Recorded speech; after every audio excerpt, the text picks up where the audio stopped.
across America and around the world. Once again, you're listening to the Hour of the Time. I'm your host, William Cooper, for Swiss America Trading.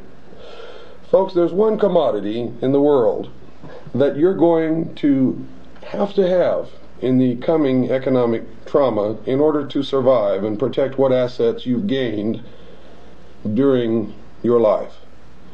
Now, most people instantly bring to mind several different kinds of investments, but I'm going to sort of clarify it for you right now. There's only one investment in the entire world that's recognized anywhere and everywhere that you could possibly find yourself. No matter what happens in the future, there's only one investment that is recognized universally throughout the world, through all peoples, rich, poor, backwards, forwards, primitive tribesmen, and of course on Wall Street, USA. And that investment, folks, is the only investment that has ever protected anyone in hard times through the history of the world. I'm talking about gold. Specifically, gold coins in the smallest denomination that are easily recognized and identified by the common man. Now, how in the world does that pertain to a primitive tribesman in the jungles of Borneo or the Philippines or anywhere else? Well, you see, these people, no matter how primitive they may be, recognize a malleable metal, something that can be worked, something that can be made into jewelry, something that has intrinsic value of its own. It doesn't matter whether it's a coin or a lump of metal. We recommend coins simply because in the civilized world, people think. And when they think and you offer them a lump of gold bullion in trade for a loaf of bread, the thinking person is going to wonder if there might be a grain, a pebble, or a boulder of lead underneath a small coating of gold. But you don't have that problem, folks, with gold coins. Gold coins that are recognized. Silver is another metal that fits this bill, that's recognized by the common man. Now, during the hard times that we've been through, when WWCR burned to the ground, our sponsor, Swiss America Trading, stuck with us. They found us another station to broadcast on. And so we didn't miss a beat getting the truth out to the world. Now I want you to stand behind them like they have stood solidly behind the Hour of the Time. I want you to call Swiss America Trading right now. Mention my name, William Cooper. Ask them for the free newsletter on protecting your future. Do it now, folks. Don't procrastinate. In hard times, it's too late to do something about protecting your assets. You won't have any. You can be assured of that. So call Swiss America Trading now at 1-800-289-2646. That's 1-800-289-2646. Do it now. It doesn't cost a penny. By protecting your assets, you are ensuring the future of this show, the Hour of the Time, and freedom for the world. Call 1-800-289-2646 and do it now. You'll be glad that you did. Tonight, folks, you'll notice the absence of our normal lead-in music. You'll also notice that we're not going into any type of a musical selection to introduce the subject matter of this program as we usually do, simply because I want to devote the maximum amount of time to our special guest tonight, Mr. Jordan Maxwell. Now, I never met Jordan Maxwell in my life until today. I don't really know him personally. I have been introduced to him circuitously through a bevy of my own personal friends, whom after listening to my lectures, after reading my book, realized that Mr. Jordan Maxwell and I have quite a bit in common. And they prompted me, pushed me, you might say, to meet with this gentleman.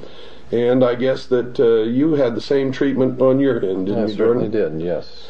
Jordan has a fascinating background. He has paralleled my research in many avenues, in many areas, and has come up with the same conclusions, the same results, the same answers to the questions that I have asked all my life.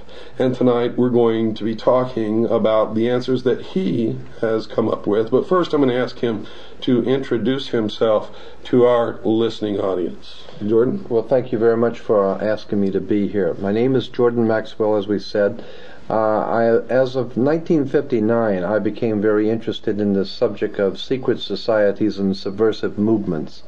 I came about it because of my family. When I was very small, my mother's uncle worked in the Vatican Secretary of State's office as a civilian.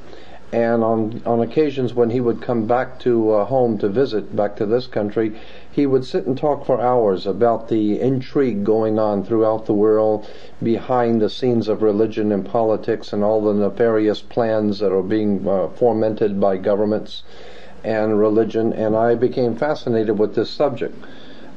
Since then, I have, as I said, since 1959, I have really delved into the subject myself, and I find the more that you find out about the subject, the more you know how much you don't know, because it is an enormous subject that takes in not only the fraternal orders, the secret societies of Freemasonry, the occult societies going back into the most ancient world, going back to pre-Sumerian, and those symbols and emblems which were used in the ancient world are now even being used in our world, our modern day world, and we don't even realize it.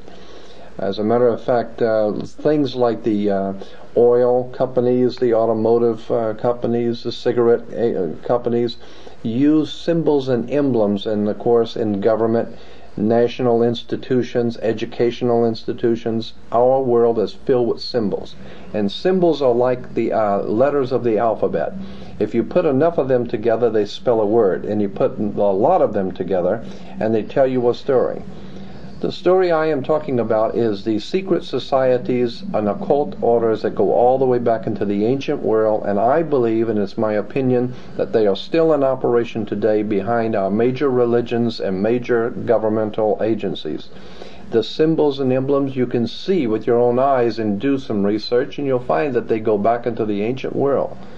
Now, we like to talk about that there's a separation of church and state in America. The fact of the matter is, no such separation exists. There is a very direct connection between the religious establishment in this country and the political establishment, and as you probably well know, has always been the case, all the way back to the pre-Sumerians. The king was always the mediator between God and man, as well as being head of the temporal state. The pharaohs, of course, of Egypt perfected this, so that they were both gods and mortals who were ruling the state. The Caesars picked up on this, of course, and it's come down through the ages. And even in our country of America today, we have a direct connection between church and state. And let me draw your attention to this, make you an example here. Churches, when you go into most churches, you will find that there are like 3 tiers high, and then the altar sits on the top tier.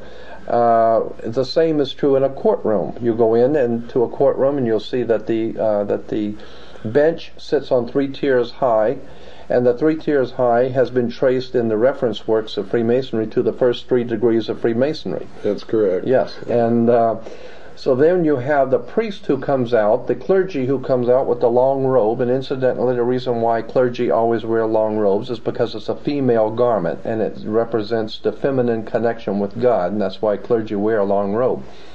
It also has to do with when the clergy wears the long robe, the judge, when the judge comes out, he wears the same long black robe. It's the same black robe that you wear when you graduate from university or high school. The black robe is a very important symbol. It has to do with a very ancient cult called the Saturnalian cult, going back into the ancient Semitic world, the worship of Saturn. Black was a color attributed to Saturn, and even today in Islam, in Mecca, in Saudi Arabia, you have this square of Mecca within the magic circle, or within the Masonic circle, and Mecca is black, and it's draped in a black robe. And so this is a world a world fraternity of secret societies that use the same symbols. But let me get back to the government, the courtroom, and the church. When you're sitting at a church, you of course are looking up onto the altar, and the priest is looking down on you. There is always a fence in the church, and then there's a gate, and only the priest can go through the gate to enter the altar. The same thing is true in a court. There is the fence, and there's the gate, and only the attorneys can go through, and they're called